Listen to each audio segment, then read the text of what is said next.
बात बोली थी कि आप यहाँ पर एक चीज समझना, आप लोग यहाँ पर समझना कि सर जो मासिक धर्म चक्र है वो क्या है सर? मासिक आप देखो सर, मासिक चक्र मेंस्ट्रुअल साइकिल के हम लोग बात करें सर। यहाँ पर आपसे क्या पूछा है सर? मेंस्ट्रुअल साइकिल पूछा है सर। मेंस्ट्रुएशन आपसे पूछा है, मेंस्ट्रुअल साइकिल आपसे पूछा है सर। तो याद रखना सर, मेंस्ट्रुअल आप लोगों से साइकिल आपसे पूछा जा रहा है और मैं आपसे पूछ बताऊं कितने दिन का होता है मासिक धर्म चक्र, कितने दिन का होता है? आप कमेंट करके बताओ सर सारे कि मासिक धर्म चक्र जो है वो कितने दिन का होता है, बताना आप लोग सारे। हाँ, आवर्षाणी पढ़ेंगे अगले संडे, आवर्षाणी की क्लास लेंगे, मत टेंशन लो, अगले संडे आवर्षाणी की क्लास जरूर लेंगे आपके लिए। और आवर्षाणी के क्वेश्चन जो है, आवर्षाणी क्वेश्चन खूब सारे, बहुत सारे क्वेश्चन भाई, आवर्षाणी क्वेश्चन खूब सारे, खूब सारे आवर्षाणी क्वेश्चन हम लोग सॉल्व करेंगे। अगर आप यहाँ पर देखोगे कि अगर मैं आप लोगों से बोलूं कि सबसे पहले आप लोग यहाँ पर देखो मासिक धर्म चक्र कितने दिन का होता है, आपने कहा 28 दिन का। याद रखना आप लोग, ये सभी आप अपना कितने दिन का होता है, होता है 28 दिन का, होता है 28 दिन का, 28 डेज का। एक्चुअल में आप देखोगे सर मासिक धर्म चक्र के अंदर साइकिल है। साइकिल क्या है समझना। सबसे पहला साइकिल ये है कि 1 से 7 दिन, 1 से 7 दिन आप देखो क्या होती है, ब्लीडिंग होती है। अगर रक्त स्त्राव पूछा जाए तो आपको 1 से 7 दिन लगाना, ये बात आप रखना सर। अगर रक्त स्त्राव पूछा जाए तो रक्त स्त्राव में आंसर आप क्या लगाना भाई, आपसे पूरा मासिक धर्म चक्र पूछा जाए तब आपको आंसर क्या लगाना है, तब आपको आंसर 28 डेज लगाना है। लेकिन अगर आप यहाँ पर देखो केवल आपसे रक्त स्त्राव पूछा है तो रक्त स्त्राव में 1 से 7 दिन आपको आंसर लगाना है। दूसरा आप देखोगे कि सर, दूसरा अगर मैं आप लोगों से बोलूं 7 से आप देखो सर 14 दिन की हम लोग बात करें सर, 7 to 40 डेज की बात करें तो यहाँ पर क्या होता है, फॉर्मेशन ऑफ एग, अंडा बनता है सर। फॉर्मेशन ऑफ आप देखो सर, फॉर्मेशन ऑफ एग, अंडे का निर्माण। फॉर्मेशन ऑफ एग हिंदी में हम लोग बोलेंगे सर अंडाणु का निर्माण। मैं आपको पूरा साइकिल बताऊंगा, ये अंडाणु का आप देखोगे सर क्या जी, अंडाणु का निर्माण। तीसरा जो साइकिल का जो पोर्शन आता है वो आता है सर 14 to 28 डेज का आता है सर। 14 से आप 28 दिन का जो साइकिल आता है, तो 14 से जो 28 दिन का साइकिल आता है इसको क्या बोलते हैं सर? 14 से जो 28 दिन का जो साइकिल आता है इसको क्या बोलते हैं? इसको हम लोग बोलते हैं ओवुलेशन। इसको बोलते हैं सर ओवुलेशन, हिंदी में हम लोग बोलते हैं अंडोत्सर्जन। क्या बोलते हैं जी? अंडोत्सर्जन। ये अंडोत्सर्जन से भी क्वेश्चन आते हैं, बिल्कुल आपने दी।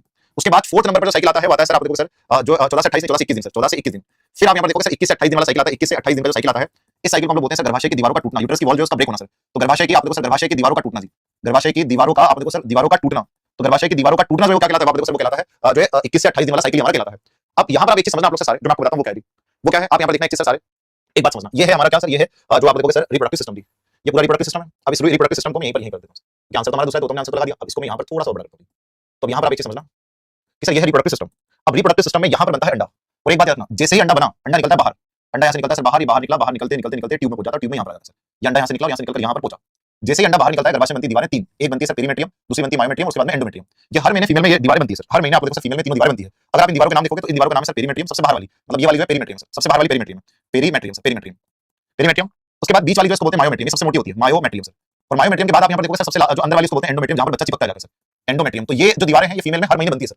ये जो दीवारें हैं, इन दीवारों की अगर हम बात करें तो आप यहाँ पर याद रखना कि सर ये जो दीवारें हैं, ये दीवारें क्या है, पेरीमेट्रियम, मायोमेट्रियम और एंडोमेट्रियम, ये दीवारें हर महीने आप देखो सर बनती है फीमेल में, हर महीने बनती है। पेरी, मायो और आप देखो सर एंडोमेट्रियम, हर महीने फीमेल के अंदर ये दीवारें बनती है सर। अब मेरी बात ध्यान से सुनना आप लोग सारे, वो क्या है कि सर पेरीमेट्रियम आपने बोला, मायोमेट्रियम आपने बोला, एंडोमेट्रियम आपने बोला, ये तीनों आप लोगों ने यहाँ पर बनाया। अब प्रश्न ये है कि सर ये जो अंडा है, ये जो अंडा बाहर निकला यहाँ पर, अब प्रोसेस क्या होनी चाहिए, प्रोसेस होनी चाहिए कि सर यहाँ से आए स्पर्म सेल, क्या है स्पर्म सेल, सर यहाँ से कौन एंटर करे, यहाँ से एंटर करे स्पर्म सेल, शुक्राणु जो है यहाँ से एंटर करे। तो मान लो सर शुक्राणु जो है यहाँ से एंटर करा, स्पर्म ने एंटर करा, और स्पर्म एंटर करते करते इस दीवार को पार करते करते यूट्रस से आते हुए यहाँ पर आया, यहाँ पर बच्चे से मिल गया, और यहाँ पर जो जाइगोट बन गया। अब ये जो बना सर जाइगोट बच्चा आता है, यहाँ पर चिपक गया, और यहाँ पर जो पूरे 9 महीने ग्रो कर गया, और गर्भाशय के अंदर पूरे 9 महीने के अंदर बच्चा बन गया। ये एक निषेचन की नॉर्मल प्रोसेस जो आपको याद रखनी है कि सर ये निषेचन प्रोसेस, निषेचन की नॉर्मल प्रोसेस है कि स्पर्म सेल यहाँ से आया और आप देखो सर यहाँ पर आकर किसके साथ मिला, अंडे के साथ मिला और बच्चा बन गया। लेकिन अगर मान लो कि सर निषेचन नहीं होता है, मतलब जो नेचर है, नेचर ने अंडे को इसलिए निकाला कि उससे आगे स्पर्म सेल मिले, लेकिन अगर स्पर्म सेल नहीं मिला, अब स्पर्म सेल नहीं मिला तो क्या होगा सर, स्पर्म सेल नहीं मिला तो ये होगा कि सर अगर शुक्राणु से आकर नहीं मिला तो पहले तो अंडा डिस्ट्रॉय हो जाएगा। ये अंडा कितने समय में डिस्ट्रॉय होता है, कितने घंटे में, जरा कमेंट करके बताओ। अगर आप मेरी क्लास शुरू से देख रहे हो तो आप मुझे बताओ कि इस ट्यूब में अंडा नष्ट कितने घंटे में हो जाएगा। ये क्वेश्चन कांस्टेबल का ही है, ये क्वेश्चन कांस्टेबल का ही पूछा गया कि सर ये जो अंडा है ये कितने घंटे में डिस्ट्रॉय हो जाएगा, आप कमेंट करके बताओ। दूसरा पॉइंट आप यहाँ पर एक चीज ध्यान देना कि सर जब ये अंडा यहाँ पर डिस्ट्रॉय होगा तो दीवारें टूटेगी, जब दीवारें टूटेगी तो इसके अंदर आर्टरीज भी है, वेन भी है, धमनी भी है, इसके अंदर शिरा भी है, सब चीज आप लोगों को इसके अंदर है। और ये जब टूटेगी तो यहाँ से बाहर निकलेगी, बाहर निकलने को हम लोग बोलेंगे ब्लीडिंग। बिल्कुल सही आंसर दिया कि सर ये जो है वो 24 घंटे में नष्ट हो जाएगा सर। 24 घंटे में आप देखो सर क्या होता है, नष्ट हो जाता है। क्वेश्चन है सर ये कितने घंटे में नष्ट हो जाता है, 24 घंटे में। सर ये यहाँ से खत्म हो जाता है, कोई प्रॉब्लम नहीं होती, बिल्कुल कोई प्रॉब्लम नहीं होती, यहाँ पे नष्ट हो जाता है तो कोई समस्या नहीं, कोई प्रॉब्लम नहीं, नष्ट होकर यहाँ से आप लोगों से चला जाता है। तो अब यहाँ पर आप एक चीज समझना कि सर अगर इसको स्पर्म सेल नहीं मिली तो दीवारें टूटेगी, और इस दीवारों का बाहर निकलना जो आप देखोगे सर सारा ये दीवारें दीवारें जो है मांसपेशी से बनी, छोटी-छोटी मसल्स की, इसके अंदर धमनी और शिरा सभी है। तो जब यहाँ से बाहर निकलेगी तो आप एक बात रखना कि सर यहाँ पर ब्लीडिंग होगी, यहाँ पर रक्त स्राव होगा, यहाँ पर खून जो क्या होगा सर बाहर निकलेगा। अब एक और चीज समझना आप लोग सर, यहाँ पर भाई आपको पूरा साइकिल में बताता हूँ, इसको आप छोड़ दो, इसको भी आप छोड़ दो, ब्लीडिंग आप छोड़ दो। आप देखो कि सर ओवरी में अंडे बनने में 7 से 14 दिन, मतलब लगभग 7 दिन लगते हैं ओवरी के अंदर अंडे को बनने को। कितने दिन लगते हैं आप देखना सर, 7 दिन। अंडे को बनने में कितने दिन लगते हैं, अंडे को बनने में आपको 7 दिन लगते हैं। दूसरा आप यहाँ पर देखोगे कि सर दूसरा अगर आप लोगों से बोलूं, हाँ ट्विंस के लिए आप देखोगे सर जो फेटर्नल देखो अलग अलग ट्विंस के लिए तो आप लोग 2 अंडे होंगे, लेकिन आप यहाँ पर देखोगे कि सर एक जैसे जो ट्विंस होते हैं उसके लिए एक ही अंडा होता है, वो बताऊंगा मैं आपको आगे बताऊंगा, टेंशन लो।